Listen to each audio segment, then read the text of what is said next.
बेहद सरल व सहज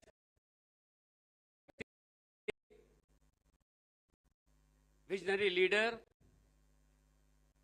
यामानासी प्रीफेक्चर के माननीय गवर्नर, हिज एक्सलेंसी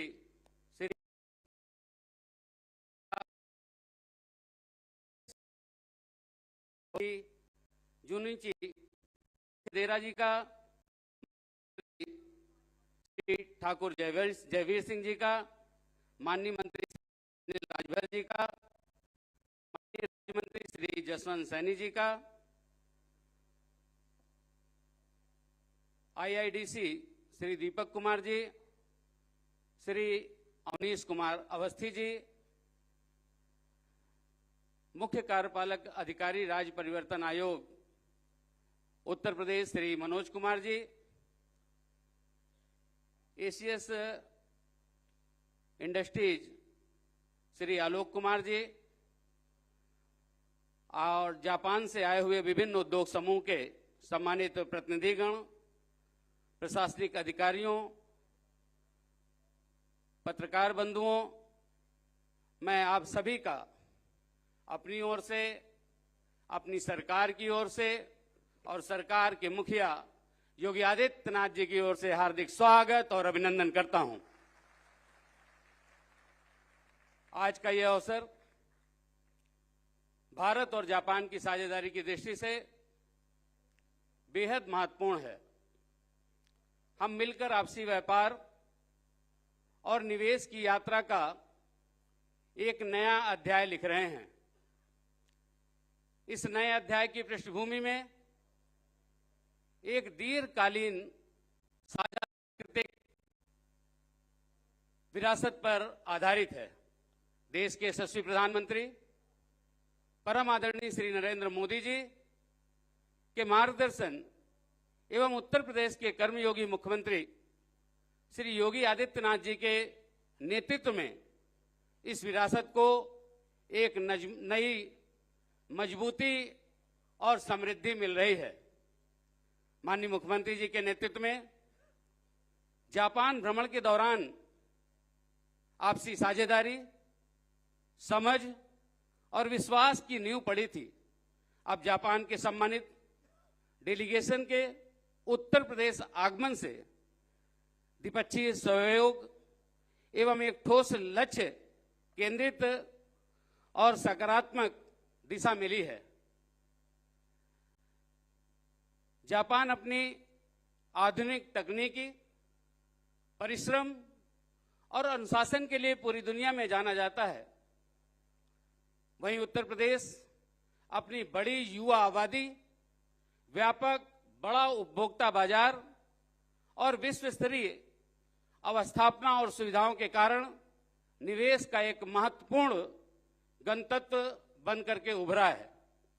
माननीय प्रधानमंत्री जी के मार्गदर्शन में एवं माननीय मुख्यमंत्री जी के नेतृत्व में Uttar Pradesh world class infrastructure, expressways, highways, airport और वाटरवेज के माध्यम से बेहतर कनेक्टिविटी वाले मॉडल स्टेट के रूप में स्थापित हुआ है।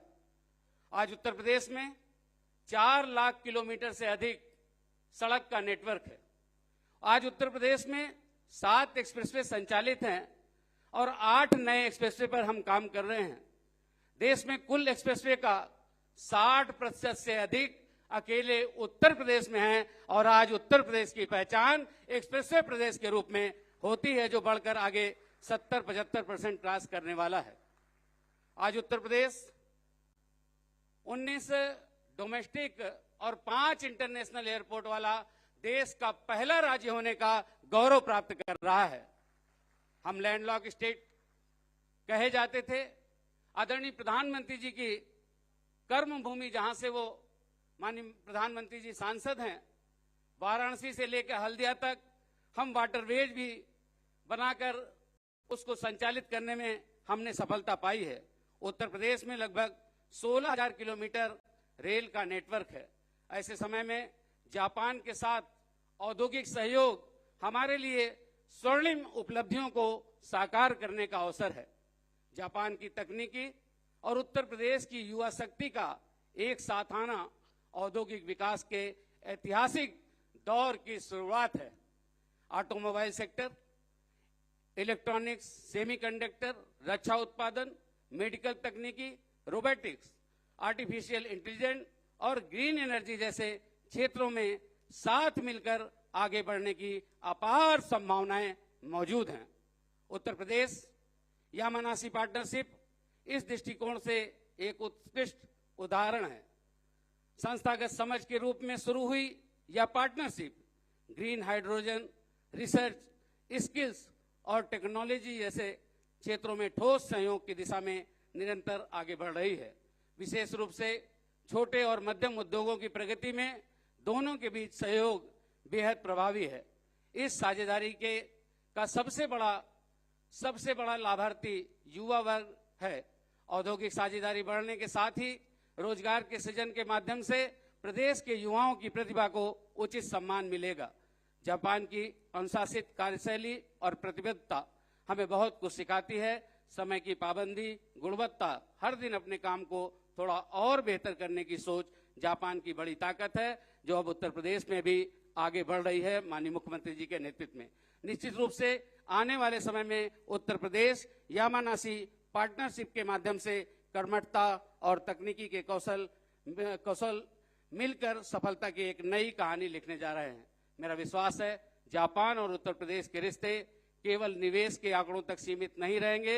यह रिश्ता रोजगार, तकनीकी व्यापार और विकास को एक नई ऊंचाई देगा।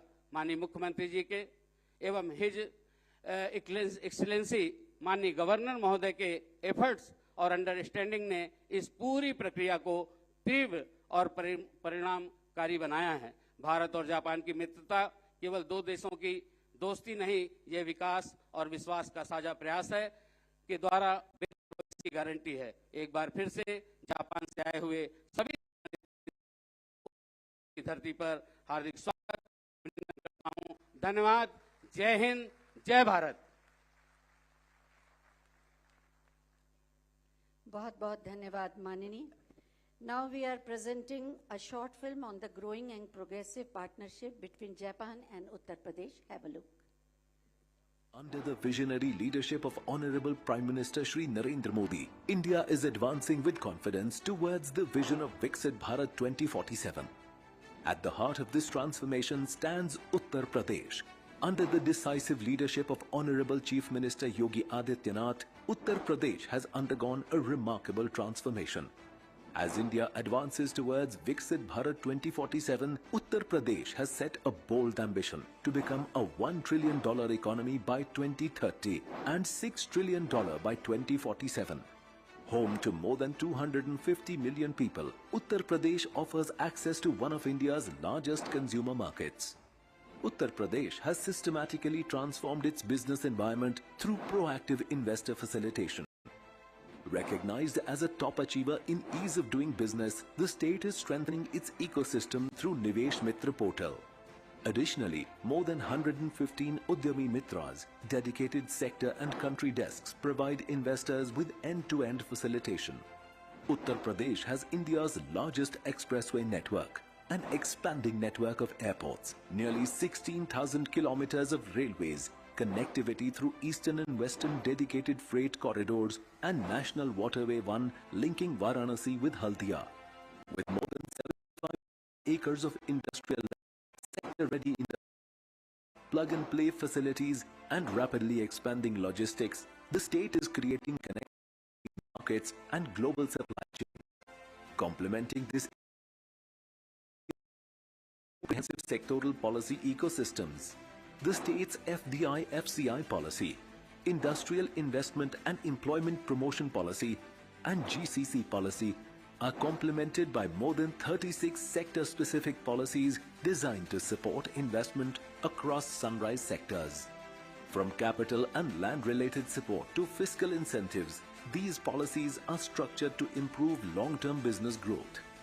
Policies such as plug-and-play industrial shed policy and private business park development policy are further enabling enterprises to move faster.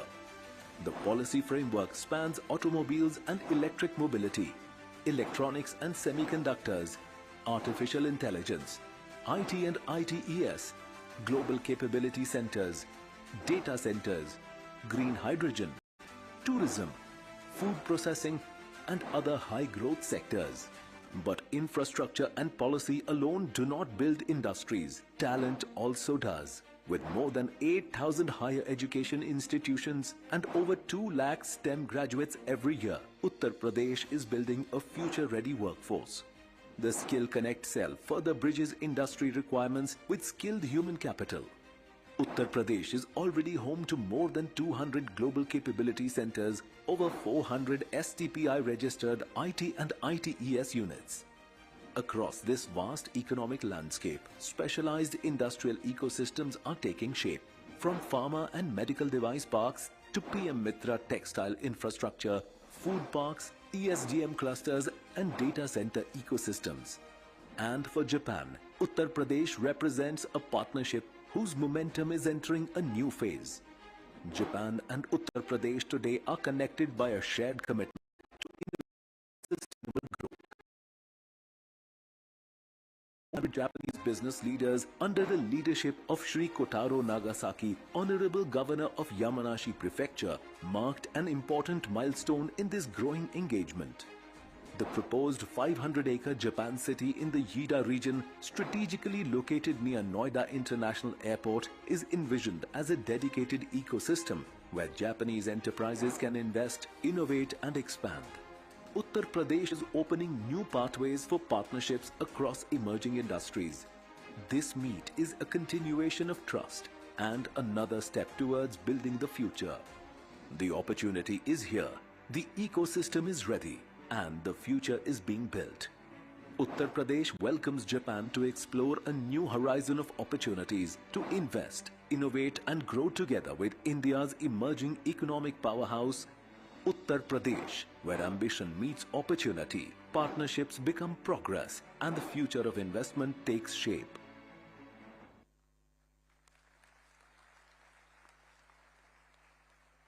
इस फिल्म के माध्यम से अभी आपने देखा उत्तर प्रदेश और जापान की ये साझेदारी कितने विविध आयामों से जुड़कर विकसित उत्तर प्रदेश का निर्माण करने में अपना महत्वपूर्ण योगदान देगी।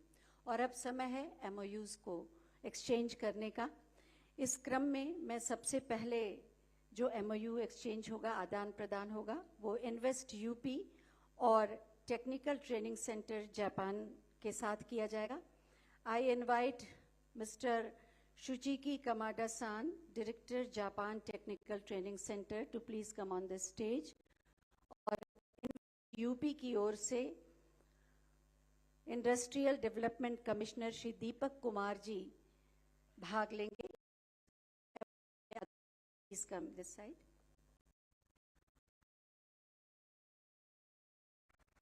मुख्यमंत्री और महामहिम राज्यपाल के सानिध्य में मैं आपको बता दूं कि TTRC के द्वारा प्रयासों से जापान में 100 से अधिक युवाओं को रोजगार मिला है। उनमें से 2 यहाँ पर हैं, श्री पुष्पेंद्र सिंह चौहान और श्री आदर्श Kushwaha.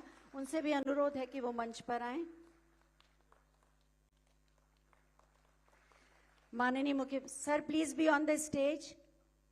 Sir, please be on the stage for some time. मैं माननीय मुख्यमंत्री महोदय से अनुरोध करूंगी कि उनका भी अभिनंदन करें। Director Japan technical training centre का अभी आप लोग रुक जाएं। उनका अभिनंदन करें। Honourable CM sir is facilitating director Japan technical training centre. Thank you sir. और 2 बच्चे जो युवा जो TTRC के आगे जाएं के प्रयासों से जो जापान में जिन्हें रोजगार मिला है, प्लेसमेंट मिला है, पुष्पेंद्र सिंह चौहान, उन्हें भी प्रमाण पत्र दिया जा रहा है। और उसके बाद आएंगे आदर्श कुमार कुशवाहा, उन्हें भी प्रमाण पत्र। उन 100 बच्चों के लिए एक बार जोरदार तालियां हो जाएं जिन्हें जापान की धरती पर रोजगार मिला और दूसरा वहां पर हुआ। बहुत बहुत धन्यवाद। Thank you all of you. Please be seated. और अब दूसरा MOU tourism between Tourism Department, Government of Uttar Pradesh and Yamanashi Prefecture, Japan, for enhanced and sustained engagement of tourists between the two regions. Uttar Pradesh Tourism Government of from Japanese side, I invite Yoshiyuki Koizumi, Director General, Culture, Tourism and Sports Department, Yamanashi Prefecture Government.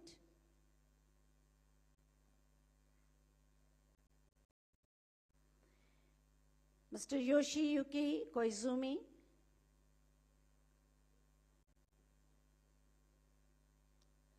Please.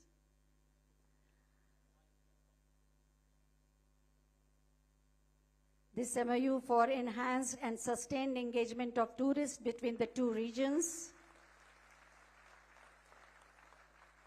Mr. Amrit Abhijat and Mr. Yoshiyuki Koizumi, they are exchanging.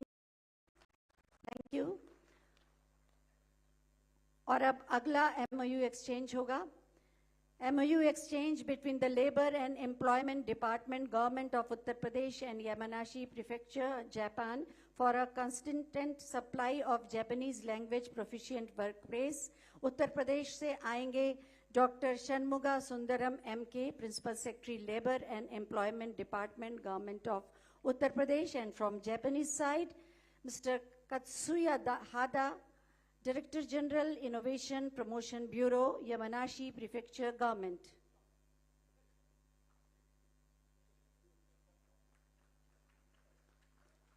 A great round of applause.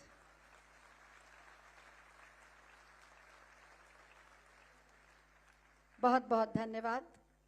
Thank you so much.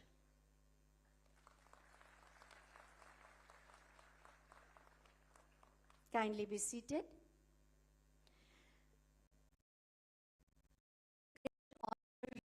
I respectfully request Honorable Governor, Yamanashi Prefecture, Japan, His Excellency Mr. Kotaro Nagasaki, to kindly deliver his special address on this historic event with a great round of applause.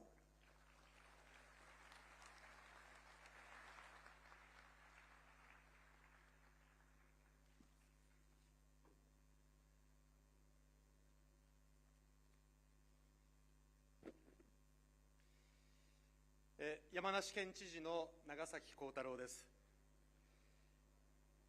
デリーから始まった今回の訪問につきましては、ヨギ・アディティアナート州首相閣下をはじめ、ウッタールプラデシュ州政府の皆様、そしてインド企業関係者の皆様に大変温かい歓迎を賜りました。この場をお借りいたしまして、心から感謝を申し上げます。誠にありがとうございます。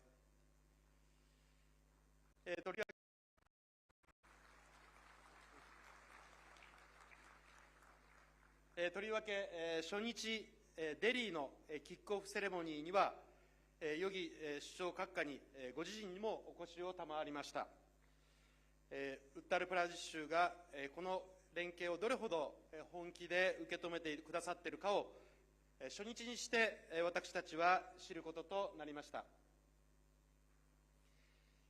2024年12月の前回の訪問におきましては、友好の意思を確かめ合う訪問でありました。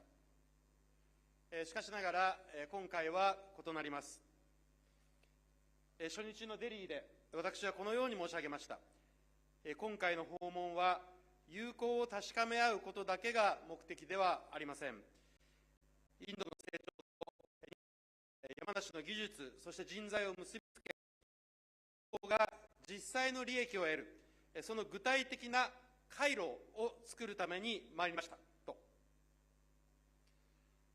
この4日間でその回路は確かに姿を現しました。デリーでは日印経済フォーラムで両国の政策の方向性を共有いたしました。昨日のノイダでは予告いたしましたとおり、ガルゴディアス大学と2つの文書を交わしました。山梨県は高度理系人材の交流に関する基本合意書を、そして山梨大学はグリーン水素分野での連携を探る意向表明書をそれぞれ締結をしております。同大学はアップルや NVIDIA をはじめ、世界的な企業に数多くの人材を送り出してこられました。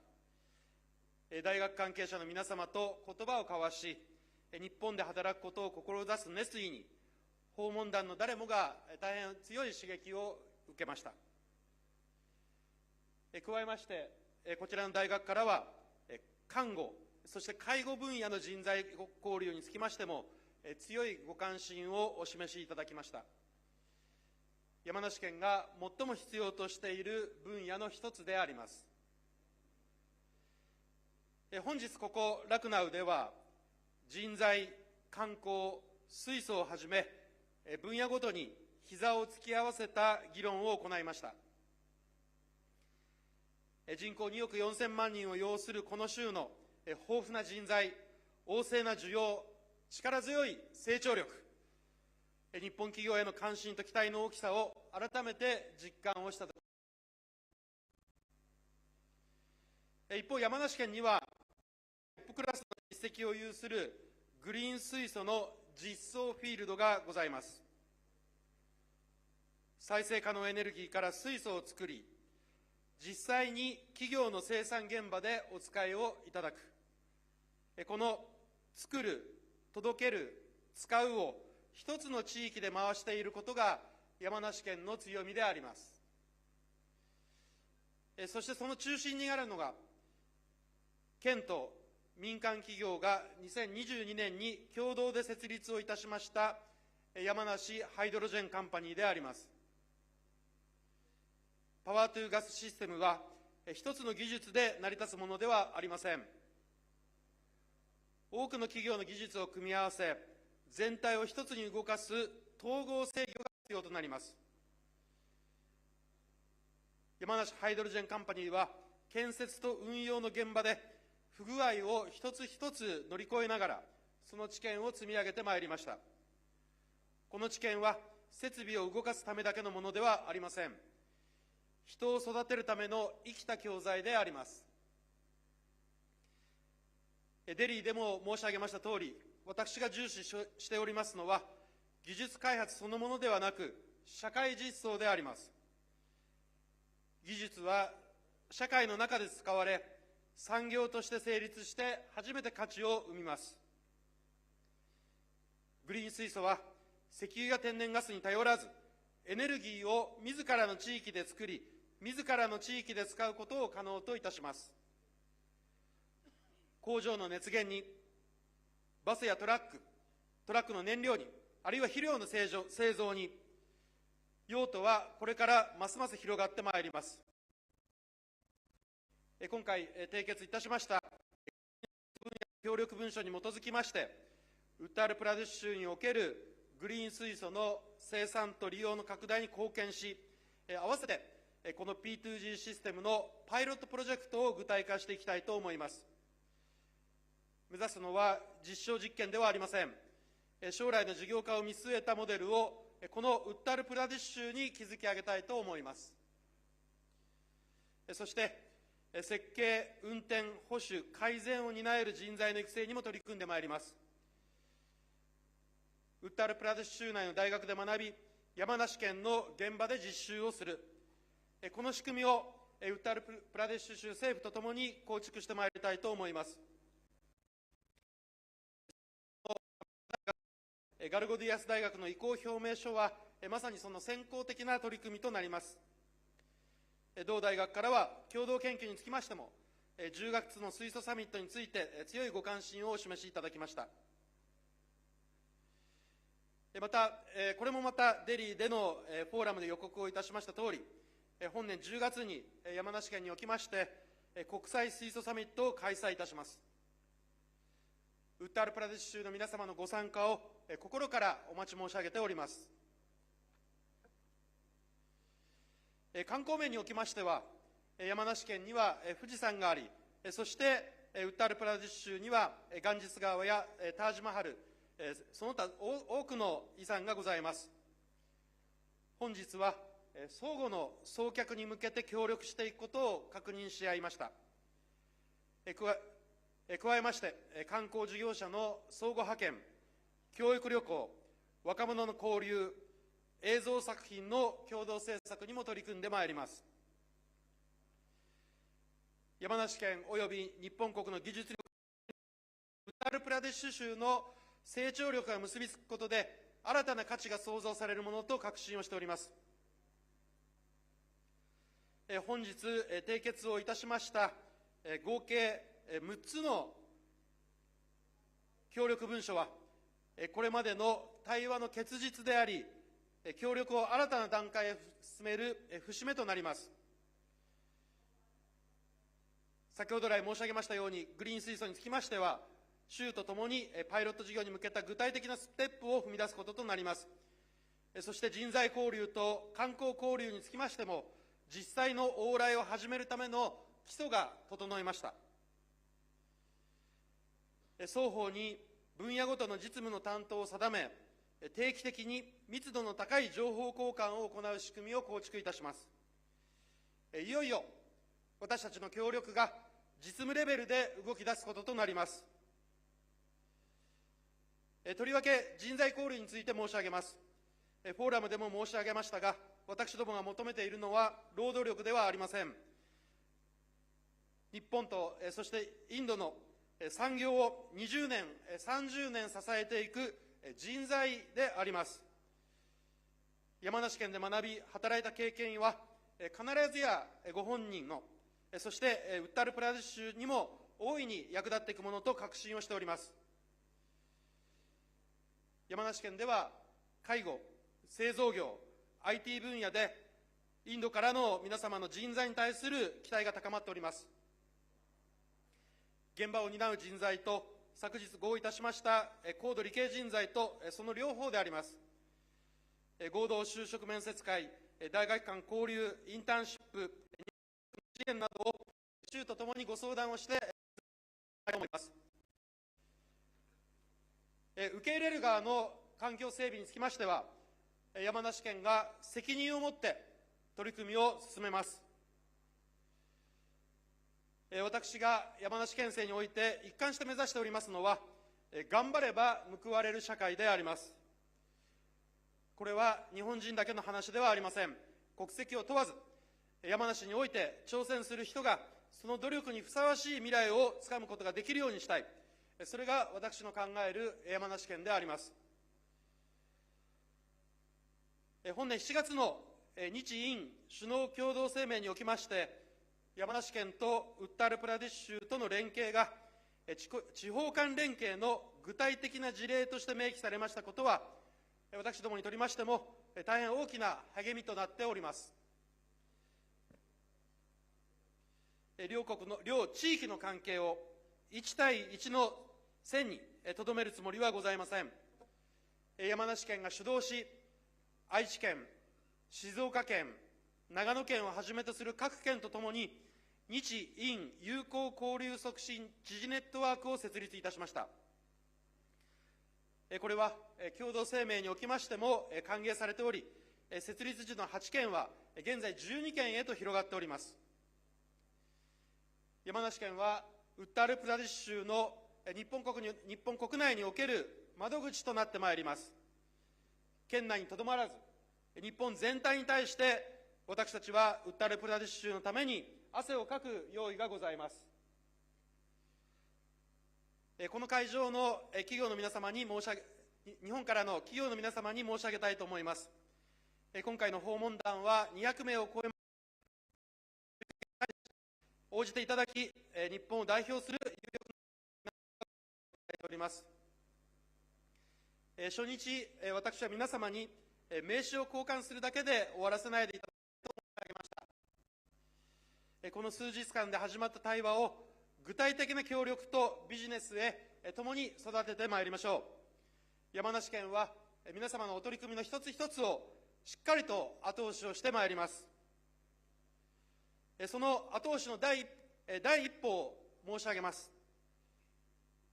ウッタールプラディッシュに進出する企業の皆様をご支援申し上げるため、まずは100億円規模の支援融資枠を創設をするべく段取りを進めてまいります。そして私ども自身にも期限を課します。本日合意をいたしました一つ一つにつきまして、これから90日以内に双方の実務責任者による最初の進捗確認を行ってまいります。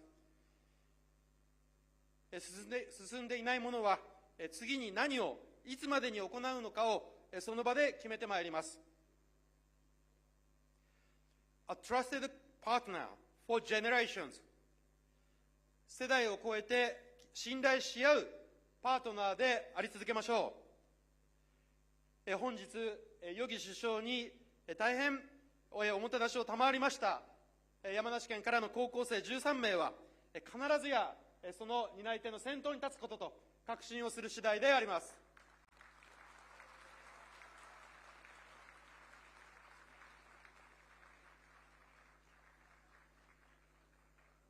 一昨年12月の基本合意、そして本年2月の与儀首相閣下の山梨県ご訪問、そして今回の訪問団と、双方の関係を確実に前進してまいりました。まさにこの今回の訪問団は、これら積み重ねの成果でございます。山梨県とウッタールプラデシュ州との協力を、地方から始まる日本とインドの協力のモデルケースへと発展させてまいりたいと存じます。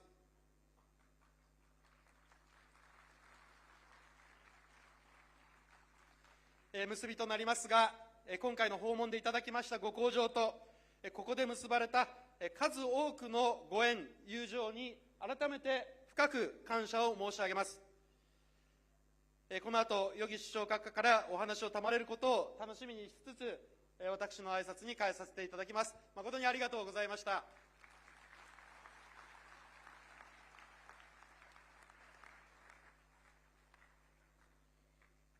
Thank you very much, sir, for your inspiring speech. स्पष्ट और व्यवहारिक नीति, सुशासन और दृढ़ संकल्प के साथ उत्तर प्रदेश को $1 ट्रिलियन की इकोनॉमी बनाने का मार्ग प्रशस्त करके उत्तर प्रदेश को निवेश प्रदेश के रूप में स्थापित कर रहे हैं माननीय मुख्यमंत्री श्री योगी आदित्यनाथ जी। मैं बहुत ही आदर के साथ माननीय मुख्यमंत्री महोदय से अनुरोध करूंगी कि अपने मार्गदर्शन से हमारा मार्ग प्रशस्त करें। आप सबकी अभिवादन के साथ।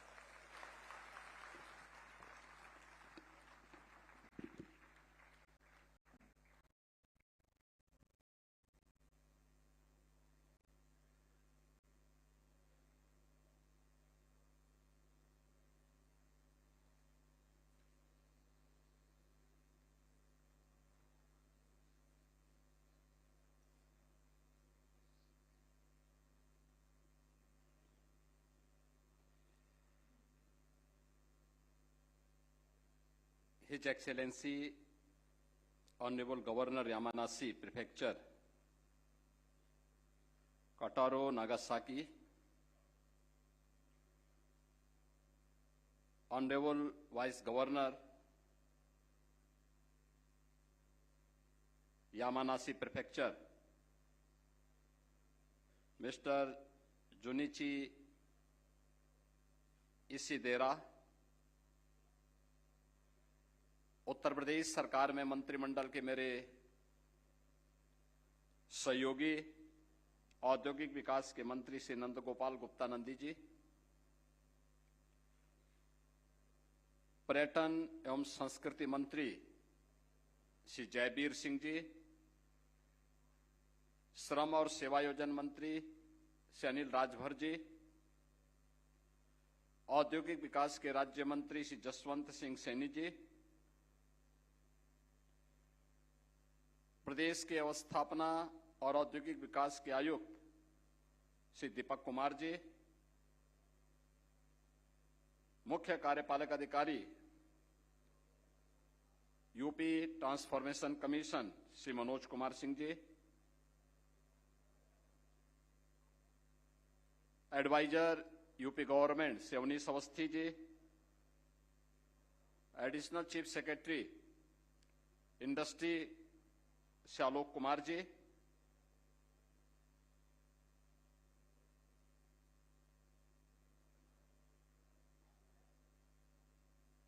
ऑनरेबल गवर्नर यामानासी के साथ आए हुए इस उच्च स्तरीय डेलीगेशन के सभी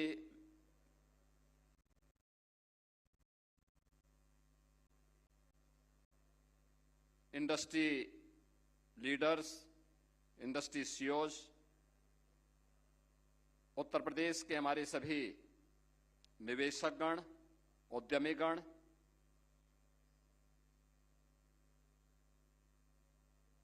युवा ऊर्जा के प्रतीक हमारे सभी युवा साथी और उपस्थित बहनों और भाइयों, कोनिचिवा, मिनासान, सबको नमस्कार।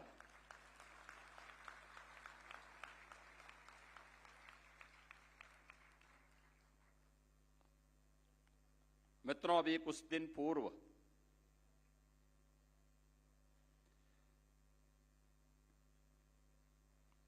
जापान की धरती में हमने संकल्प लिया था,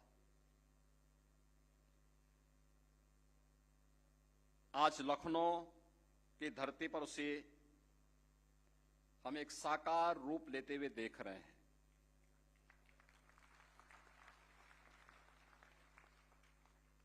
जापान में हुई हमारी बातचीत अब एक स्ट्रांग बिजनेस पार्टनर में बदल रही है। वो आज उत्तर प्रदेश में इन्वेस्टमेंट, इंडस्ट्री एंड एम्प्लॉयमेंट के नए अवसरों का आधार बन रहा है। यह जापान और भारत के बीच उत्तर प्रदेश और यामानासी के इस साझेदारी के युग की शुरुआत की है और मैं इसके लिए यामानासी प्रीफेक्चर के ऑनरेबल गवर्नर और उनकी पूरी टीम का उत्तर प्रदेश सरकार की ओर से हृदय से अभिनंदन करता हूं।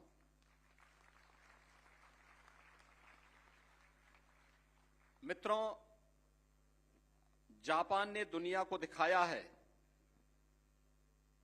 कि लिमिटेड रिसोर्सेज होने के बावजूद discipline, will power, high quality standard, innovation and nation first की भावना के साथ अगर सही दिशा में प्रयास किया जाए तो कोई भी चुनौती आपके मार्ग में बाधा नहीं बन सकती। आज जापान विश्व की प्रमुख इकोनॉमिक एंड इंडस्ट्रियल पावर के रूप में स्थापित है। आज जापान में ऑटोमोबाइल, इलेक्ट्रॉनिक्स, रोबोटिक्स और हाई क्वालिटी मैन्युफैक्चरिंग के साथ साथ क्लीननेस और कलेक्टिव रिस्पांसिबिलिटी के लिए पूरी दुनिया में जापान की अपनी एक अलग पहचान है। काइसेन, मोनोजुकुरी और वा यानी सामाजिक सामंजस्य ये जापान की लाइफ स्टाइल और वर्क कल्चर का महत्वपूर्ण आधार है। इन मूल्यों की झलक जापान के एडमिनिस्ट्रेशन में, इंडस्ट्री में, एजुकेशन और सोशल लाइफ हर क्षेत्र में दिखाई देती है। शिकानसेन यानी जापान की जो बुलेट ट्रेन है, अपनी technical efficiency, punctuality, safety and reliability के लिए पूरी दुनिया के अंदर विख्यात है।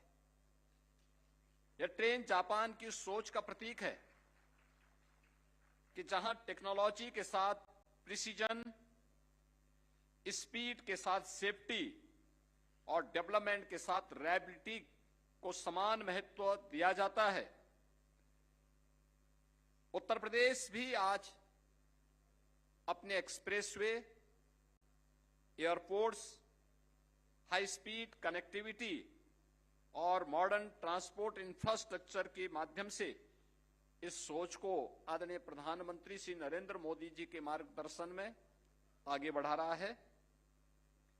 हमारा लक्ष्य केवल कनेक्टिविटी को बेहतर बनाना नहीं, अपितु ऐसा इंफ्रास्ट्रक्चर इकोसिस्टम तैयार करना है जो इंडस्ट्री को स्पीड दे सके,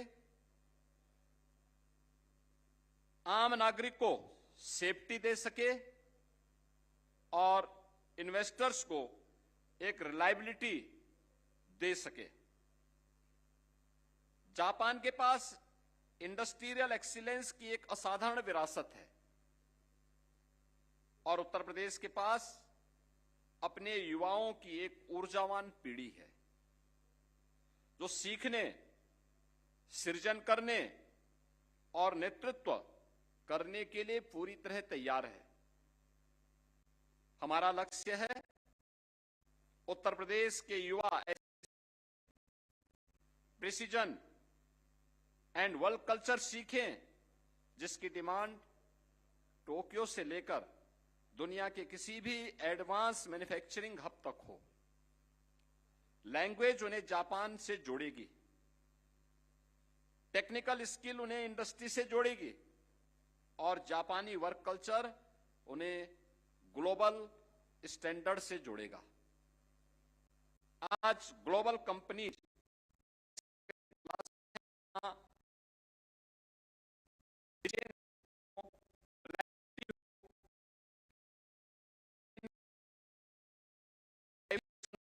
और बड़े पैमाने पर उत्तर प्रदेश इन चारों आवश्यकताओं को पूरा करने की क्षमता रखता है। इन दिनों में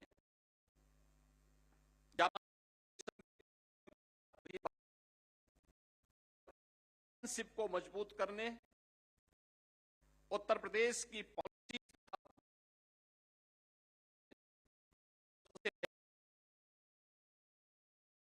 के अवसरों पर एक विस्तृत चर्चा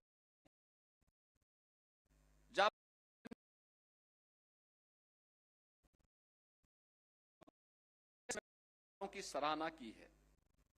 विशेष रूप से सीएस अप्रूवल, सरल प्रक्रिया, रिड्यूस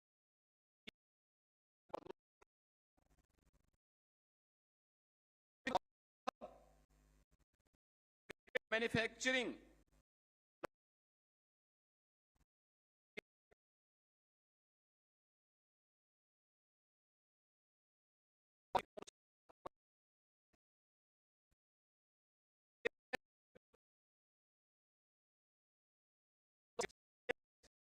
मूवमेंट यामानासी के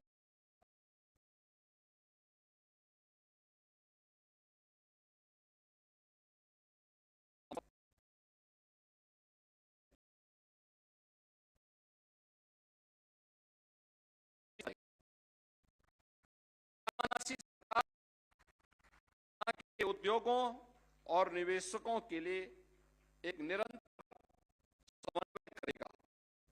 दोनों पक्ष इन्वेस्टमेंट, प्रोजेक्ट्स, इंडस्ट्री की आवश्यकता, अप्रूवल्स और सामने आ रही चैलेंजेस से जुड़ी हर जानकारी को हर 90 दिन में कोऑर्डिनेशन और रिव्यू करेंगे ताकि किसी भी स्तर पर कोई गैप न रहे। इससे एमओयू के क्रियान्वयन से लेकर के इन्वेस्टमेंट तक की पूरी प्रक्रिया को एक नई गति मिलेगी। मैं यामानासी के ऑनरेबल गवर्नर को विशेष रूप से धन्यवाद करता हूं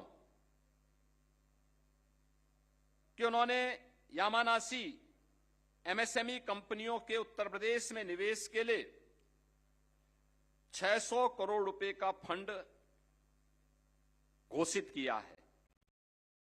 यह उत्तर प्रदेश में जापानी उद्योग के विश्वास का प्रमाण है।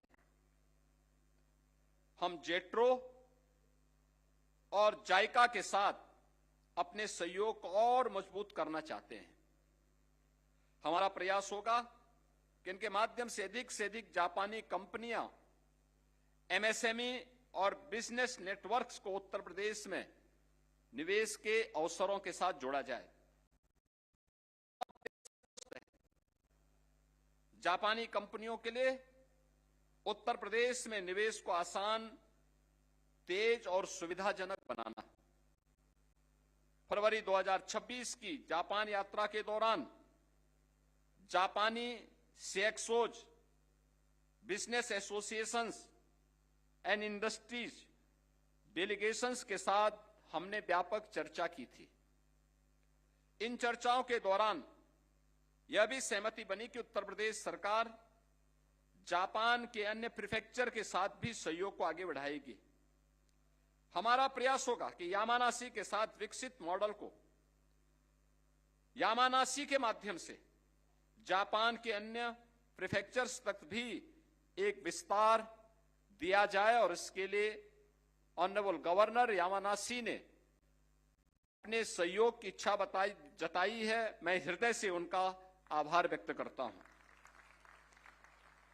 मुझे प्रसन्नता है कि उत्तर प्रदेश की गलगोटिया यूनिवर्सिटी से ने जापानी डेलीगेशन के साथ एमओयू किया है। हम चाहते हैं कि इस प्रकार की साझेदारी उत्तर प्रदेश के और विश्वविद्यालयों तथा जापान के विश्वविद्यालयों और संस्थानों के बीच भी विकसित हो। हेल्थ केयर और मैन्युफैक्चरिंग प्रोफेशनल्स के साथ पॉलिटेक्निक, नर्सिंग ग्रेजुएट्स, अन्य टेक्निकल कोर्सेज के छात्रों को जापानी लैंग्वेज में ट्रेंड करने, उनके लिए एम्प्लॉयमेंट और ट्रेनिंग के अवसरों का विस्तार करने का कार्य भी हम इसके साथ करेंगे। हम जापानी कंपनियों के साथ मिलकर उनके सेक्टर स्पेसिफिक मैन पावर जरूरतों को ताकि इन्हीं आवश्यकताओं के आधार पर ट्रेनिंग प्रोग्राम तैयार कर सकें और जापानी लैंग्वेज की तैयारी भी कराई जा सके। हमारा लक्ष्य है कि इंडस्ट्री की जरूरत के अनुसार स्किल के अनुसार एम्प्लॉयमेंट का एक मजबूत इकोसिस्टम तैयार हो। इससे जापानी कंपनियों को प्रशिक्षित वर्कफोर्स और उत्तर प्रदेश के युवाओं को ग्लोबल इंडस्ट्री स्टैंडर्ड के अनुरूप अवसर मिलेंगे। मित्रों, टूरिज्म के क्षेत्र में जो असीम संभावनाएं हैं, जापानी टूरिस्ट की भारत में पहले से ही एक स्ट्रांग प्रेजेंस है। हमारा प्रयास है कि बौद्ध सर्किट के माध्यम से जापान से आने वाले पर्यटकों के लिए टूरिज्म को बढ़ावा दिया जाए और भी एक MOU यहां पे संपन्न हुआ है। उत्तर प्रदेश भारत की प्रमुख स्पिरिचुअल टूरिज्म हब है और यहां आध्यात्मिक, बुद्धिस्ट कल्चर, हेरिटेज टूरिज्म की भी अपार संभावनाएं हैं। जापान में आयोजित होने वाले टूरिज्म फेस्टिवल में संस्कृति, आध्यात्मिक, हॉस्पिटैलिटी को भी हाइड्रोजन के क्षेत्र में भी हम यामानासी से अपने सहयोग को अगले चरण तक ले जाना चाहते हैं। आईआईटी कानपुर, आईआईटी बीएचयू के साथ के माध्यम से ग्रीन हाइड्रोजन के सेंटर ऑफ एक्सीलेंस स्थापित किए हैं। की तर्ज पर ऐसे और सेंटर ऑफ एक्सीलेंस विकसित किए जा सकते हैं ताकि रिसर्च एंड डेवलपमेंट को, न्यू टेक्नोलॉजी के एडॉप्शन और क्लीन एनर्जी में इनोवेशन को तेजी के साथ आगे बढ़ाया जा सके। एक पायलट प्रोजेक्ट विकसित करने पर भी यहां पर सहमति हुई है और उत्तर प्रदेश सरकार उसे यहां पर इंप्लीमेंट भी यामानासी के साथ मिलकर के इंप्लीमेंट करेगी।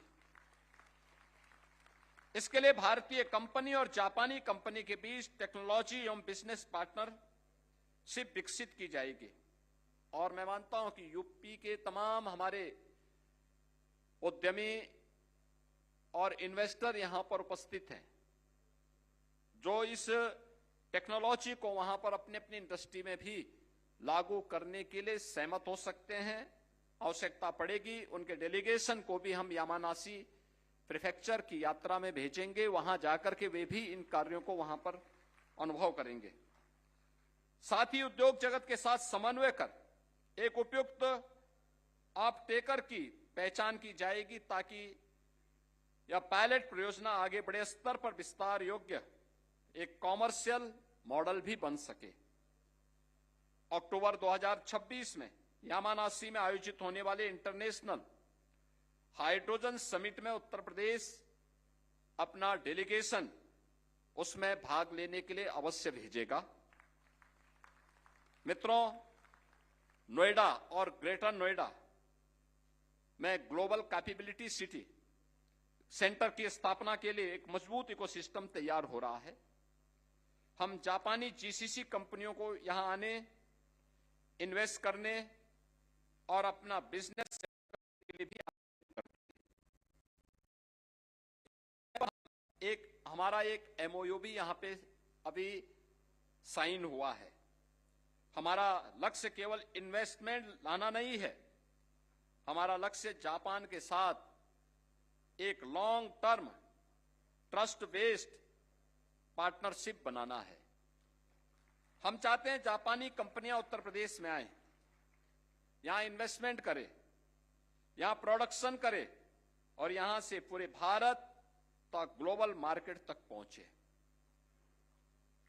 भारत और जापान ऐसे देश हैं जिन्होंने अपनी विरासत और परंपरा को अपने दैनिक जीवन और कार्य संस्कृति का हिस्सा बनाए रखा है। जापान की संस्कृति हजारों वर्षों की समृद्ध परंपरा से विकसित हुई है और उस पर शिंतो तथा बौद्ध परंपराओं का गहरा प्रभाव रहा है। नेचर के प्रति सम्मान, इंसेस्टर्स के साथ श्रद्धा और स्पिरिचुअल बैलेंस जापानी सोशल लाइफ के महत्वपूर्ण आधार हैं। भारतीय जीवन पद्धति भी प्रकृति के प्रति सम्मान, समाज के प्रति दायित्व और समस्त मानवता को एक परिवार के मानने की भावना पर आधारित है। हमारी संस्कृति का संदेश है वसुधैव कुटुंबकम और माता भूमि पुत्रोहम पृथिव्या। भारत और जापान की प्रगति की यात्रा में अनेक सांस्कृतिक और मानवीय समानताएं दिखाई देती हैं। परंपरा और आधुनिकता एक दूसरे की पूरक है। आज आदरणीय प्रधानमंत्री श्री नरेंद्र मोदी जी के नेतृत्व में उत्तर प्रदेश के डबल इंजन की सरकार और समन्वय हमारी पहचान है। संस्कृति हमारी आत्मा है, कार्य संस्कृति हमारी शक्ति है और विकास हमारा संकल्प है। इन चारों को साथ लेकर उत्तर प्रदेश नई ऊंचाइयों की ओर बढ़ रहा है। जापान का सहयोग इस विकास की गति को और तेज करेगा। मित्रों, वर्ष 2047 भारत अपनी स्वतंत्रता की शताब्दी महोत्सव मनाएगा। तब हमारी आकांक्षा है उत्तर प्रदेश में काम कर रही जापानी कंपनियां केवल यह न कहें भारत में निवेश किया है, अपितु गर्व से कहे कि हमने अपना ग्लोबल फ्यूचर उत्तर प्रदेश से बनाया है। भारत जापान रिलेशंस केवल आज की आर्थिक साझेदारी नहीं है, इसके पीछे भगवान बुद्ध से जुड़ी हमारी शेयर्ड हेरिटेज है। आज हमारे पास इस प्राचीन संबंध को नए युग की economic, technological and innovation partnership में बदलने का एक हिस्टोरिक अवसर है। आइए जापान की प्रिसीजन को उत्तर प्रदेश के स्केल से, जापान की टेक्नोलॉजी को भारत के टैलेंट से और जापान के लॉन्ग टर्म विजन को यूपी की एम्बिशंस के साथ हम जोड़ें। हमारी पार्टनरशिप की सफलता केवल बिलियंस ऑफ रुपीज के इन्वेस्टमेंट से नहीं नापी जाएगी। इसकी अगली सफलता मिलियंस ऑफ जॉब्स होगी, न्यू टेक्नोलॉजीज होगी, ग्लोबल प्रोडक्ट्स और आने वाली पीढ़ियों के लिए शेयर्ड प्रॉस्पेरिटी में दिखाई देगी। हमारा लक्ष्य है यूपी में बने प्रोडक्ट जापान सहित पूरी दुनिया के ग्लोबल मार्केट में अपनी पहचान बनाए। जापान हमारे लिए केवल इन्वेस्टर नहीं, को क्रिएटर है। हमारा लक्ष्य साथ मिलकर ग्रो करना और दुनिया के लिए वैल्यू क्रिएट करना चाहते हैं। एमओयूज को प्रोडक्शन को ग्लोबल एक्सपोर्ट्स में बदलकर उत्तर प्रदेश की ग्लोबल मैन्युफैक्चरिंग हब बनाने के संकल्प को पूरा करना है। उत्तर प्रदेश एक रिलायबल और लॉन्ग टर्म पार्टनर के रूप में आपके साथ खड़ी है। हमें विश्वास है कि साझी विरासत और साझा भविष्य के साथ यहां पधारे हमारे जापानी मित्र और जापानी कंपनियां उत्तर प्रदेश को अपना पसंदीदा पार्टनर बनाएंगे। The industry of 2047 are being designed today. We want Japan and UP to design them together. Arigato gozaimasu. धन्यवाद।